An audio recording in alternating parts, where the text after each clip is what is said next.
Hey guys, I am back once again with the red playthrough. So, I'm not feeling 100% today. I was up very late last night throwing up. So, I'm recording this on Monday. I didn't have time over the weekend to record this. I didn't go in at all today. I'm just that sick.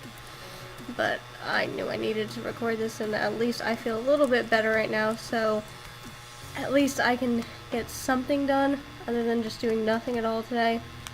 So this is probably going to be a short episode, but I was thinking, like, over the weekend, because of what I was watching all weekend, of something pretty interesting. I'm going to train this guy up real quick. Maybe if I hit the right buttons. I'm having button problems again. I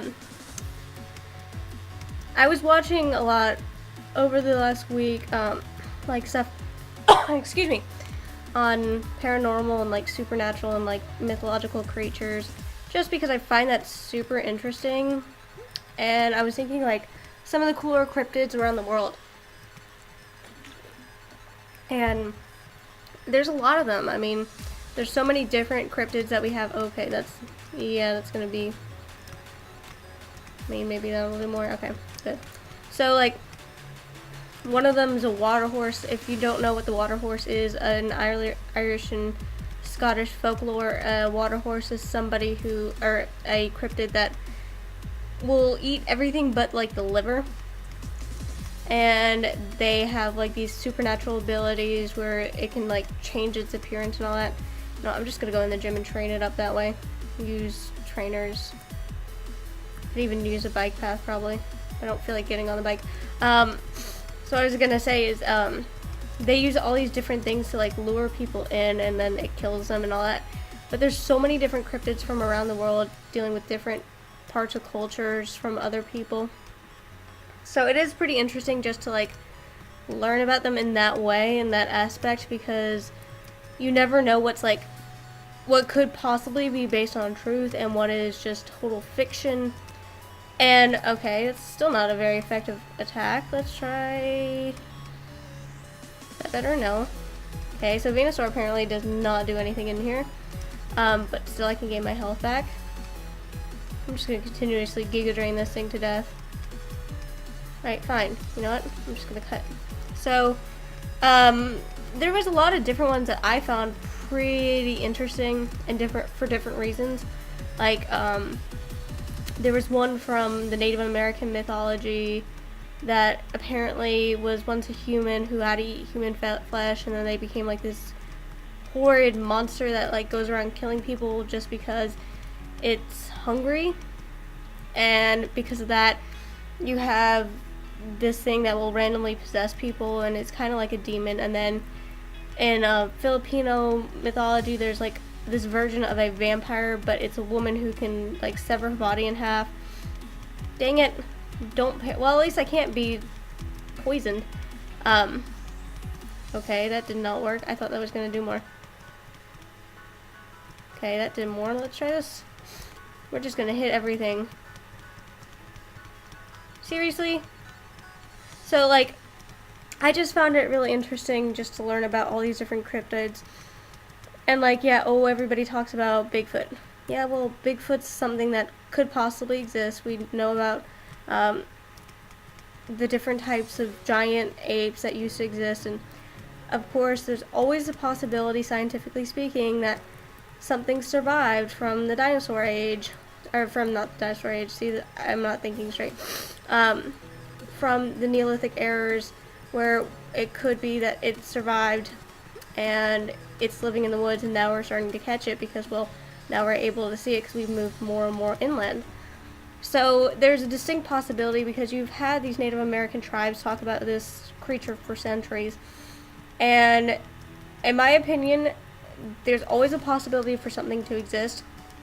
Until you prove to me it does not exist, I will believe that there's a possibility. I do not 150% believe everything I hear, but I will admit that there's always that possibility. I hate glare. You know what? Seriously? I really do hate glare. Well, at least I can't get poisoned. So that's one good thing. So, like, anything that comes to like supernatural or cryptozoology, I keep a very open mind about it just because you don't know. Like, up until I think it was like 50 or 60 years ago, we didn't know the Okapi actually existed. We thought it was like this cryptid monster that was talked about in Africa and that all the locals reported on. We didn't know it was an actual creature. So when it came to us like finally discovering it, it was a big deal because, well, not a lot of people believed in it. Like, people thought, oh, it's this really weird monster that all the locals talk about, but it's not some. Oh, seriously? How did I miss? Fine. Okay, whatever. I'm just gonna kill it that way then. So with that in mind, there's always a possibility that things that are being reported could be like this ancient cryptid monster that we just haven't seen in centuries. There has to be like some inspiration. That did way too much damage. That did not do enough damage. Why do you keep getting the crits and I don't? Oh, I hate you, Hypno, right now. But like, there has to be something that inspires these monsters, these creations, these cryptids. Like, I will never say that something exists if there's not proof. I think the greatest example of that, where we assume something exists when it really doesn't, is the fact that the Bronchiosaur, if I'm remembering this fact correctly, it's whatever Littlefoot is from Land Before Time, whatever species of dinosaur he is, it actually doesn't exist. It's the skeletons for it are actually a compilation of a bunch of different skeletons put together from different long-necked dinosaurs. So because of that, it's not a real dinosaur. We found that out like 20 or 30 years ago, and it's something that a lot of people still don't know about. So it's kind of funny to me because it's like, oh well, we had no idea that this thing actually does not exist. It's a fake in a way, but it's a fake that we thought was actually real when we never realized it wasn't. And it's something that we take for granted when we look at scientific fact that, oh yeah, this is proven 100%. Another great example is, okay, really? Whatever. I'm just gonna Giga Drain you then to get my health back. Oh, I hate minimize. Okay. No.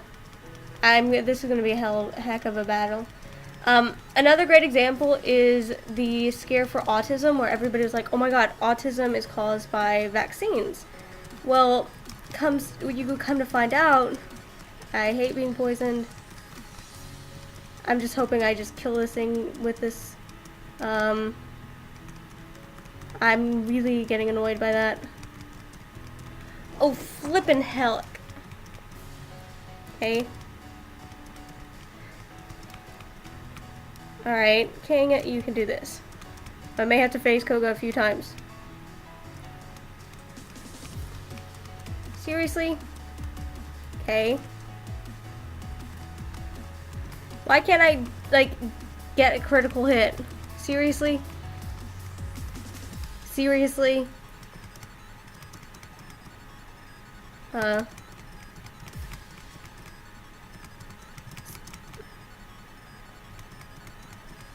I'm really annoyed right now. That did nothing. Like, absolutely nothing. Okay, I may have to actually go out and train my actual team because apparently this thing is going to be super annoying. And yes, okay, this is going to flip and frigdango. Okay. Alright, well, at least I'm learning this now. 'Cause everybody's gonna probably... Ooh, I could train up Drake. Drake did the most damage. Okay, Drake is gonna be trained up. Ember. Seriously, I lived on one, yet I'm gonna miss and die. Okay, whatever. Alright, we're gonna go and train up Drake right now, because that is going to be my best shot against that stupid muck. I'm very glad I have the Dratini. I don't even know what level it evolves at, so switch. I'm gonna train that bad boy up. So as I was saying though, there's certain things that I do believe there's a possibility, and there's other things I don't believe at all. My big thing is, once I have proof of something, you've got to prove it 110%. It just can't be like, oh well, somebody saw this years ago and we still believe in it. No, it has to be, this actually has backed up evidence. There's pictures, there's photographs, there's something that's physical. It can't just be people's stories, because I will not believe people's stories, because people can make up fantastical stories and have them believed because they're believable. I'm gonna switch out though. Pokemon. And yes, I know it's gonna hit me 5 times. Attack drop. Let's just kill it. No, I don't want to send you out. I'm gonna send you back out. Pokemon. Let's send you out. So, I mean, when you look at cryptids and you look at stuff like that, you have to keep an open mind, but you also have to be very skeptical of what people claim, because if people are fanatics, if they really want to go out there and prove that, oh, Bigfoot exists, they're going to only look at the evidence that agrees with their theory. They're not going to look at anything that challenges it. And you have to have that healthy skepticism for you to be able to even prove anything is out there, because if you're not, and you're only looking at one half of the puzzle, then you're going to run into the issue, oh great, I didn't mean to run into him, but oh well. Yeah, I'm going to have to switch out. You're going to run into the issue of these people who are just going to become fanatics, and they're just going to take everything about whatever cryptid they're really into, and they're going to say, oh, this is automatically proof of it, when it's really not, and it's not going to prove anything. It's just going to make them look a little bit crazier. And because of that, you have to have a healthy dose of skepticism whenever dealing with anything like that. As somebody who's done enough with education, who's gone to school for as long as I have, let's get rid of it there. You have to have skepticism when dealing with any issue. If I have a professor who tells me something and it's a fact that I don't really know, I tend to look it up and see if I can find multiple sources that agree other than Wikipedia, because Wikipedia is not an actual source, guys. But with that healthy dose of skepticism, you are able to determine what is fact and what is fiction, because sometimes it is a lot harder to determine that, because people unintentionally lie. It's not like they're doing it on purpose, it's not like they're doing it out of spite, but people have a bias, they have this built-in bias, and whatever they're biased towards, oh no. Holy smokes, okay. That wasn't good at all. I didn't think about that when I went to hit it. It's gonna go down, perfect. With a healthy dose of skepticism, for me, it is you question everything you believe about 20%. I'm gonna go up here. No, I'm gonna go up here because then I could heal here and then right down. So it works out very nicely. But what I was gonna say is a healthy dose of skepticism allows you to determine what is fact and what is fake, even if it's something you really want to believe in. You realize that not all the time what you want to believe in and what actually exists aren't the exact case. You're always going to have that one thing where people will claim is true.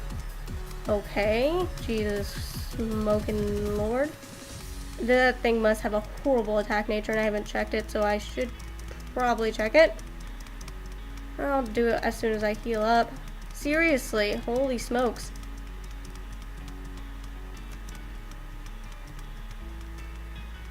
Okay, hold on. Let's fly. But what I was saying is, with the idea of like skepticism and keeping a healthy skeptic idea of what's going on in the world. Oh wait, no, I want to check its nature.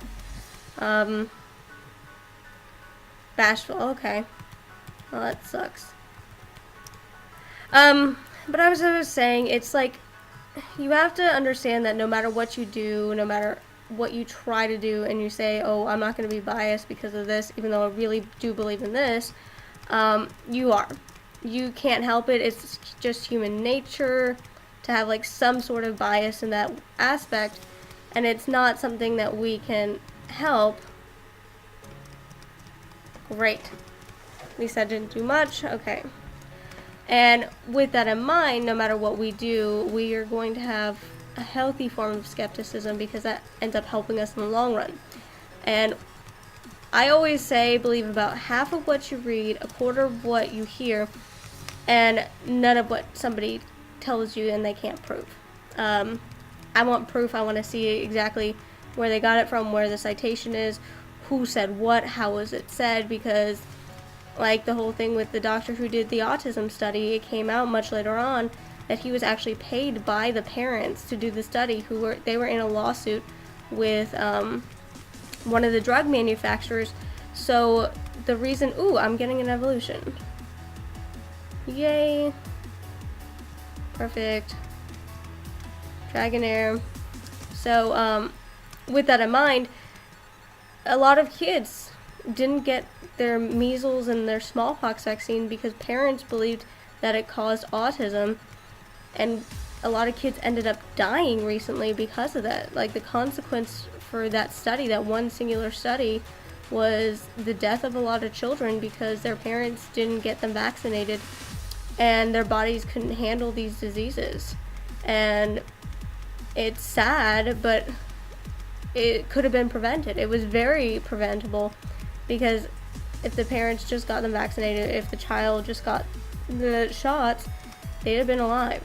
And not everybody can be vaccinated. There's something called herd immunity when it comes to vaccines and vaccinations, and this is why children get vaccinated when they go to school. Why it's required is actually because there are going to be cases where children are either allergic to eggs, which causes them not to be able to be vaccinated because vaccines are grown on eggs, or their bodies can't handle it because of something like cancer or something along those lines where their immune system isn't what it should be. And with that in mind, these children are going to have a lot of issues when it comes to like illnesses because they can't fight them off, and if they're not vaccinated, they're more likely to die. And when you have people who don't vaccinate their children because they say, it causes autism, you're not only putting your own child's life in danger, you're putting everybody around you's life in danger because you don't know who has issues like leukemia or some autoimmune disorder which prevents them from getting vaccinated. With that in mind, there are going to be cases where parents, yes, they do have the right to object. And if the herd immunity is large enough, I don't have a problem with a parent not vaccinating their child, but they also run the risk of their child dying of these diseases such as whooping cough. Whooping cough was almost wiped out in the United States before 1995, but after the vaccine scare started happening, whooping cough started to reemerge, and a lot of the newer doctors who were coming in to the field at that time, they had no idea what whooping cough even looked like. So they didn't know how to treat these children. They didn't know what was causing this illness. They didn't know what it was. And a few of the older doctors who did remember seeing massive cases of whooping cough, they really were stunned because it's not an easy disease to treat. First of all, whooping cough is something that parents can transmit to newborn children or older siblings. And it's just because, seriously, why is Timmy such a glass cannon? It's just because of the disease itself.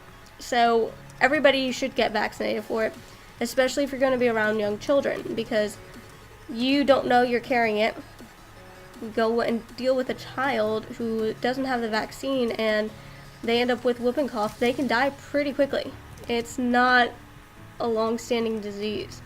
And that's what's super scary to me. Like, just as a teacher, is I don't know who's vaccinated for what in my classroom because they don't tell us. So if I have a child I would like to know that I'm in a safe district, like the district I am in right now. I think the only exception the state of Florida has for not getting your child vaccinated is if the child is allergic to the vaccine or has some other medical issue that would prevent them from being vaccinated. So it's not like, oh, well, I just don't feel like getting my child vaccinated. It's no, you have to have your child vaccinated unless they have something wrong with them to where they can't, because it'll cause more harm than good. But I'm starting to feel sick again, guys, so I'm going to end it off here. Next time, I'll try and take on Koga again. Everybody's pretty much at a decent level now. So, bye, guys.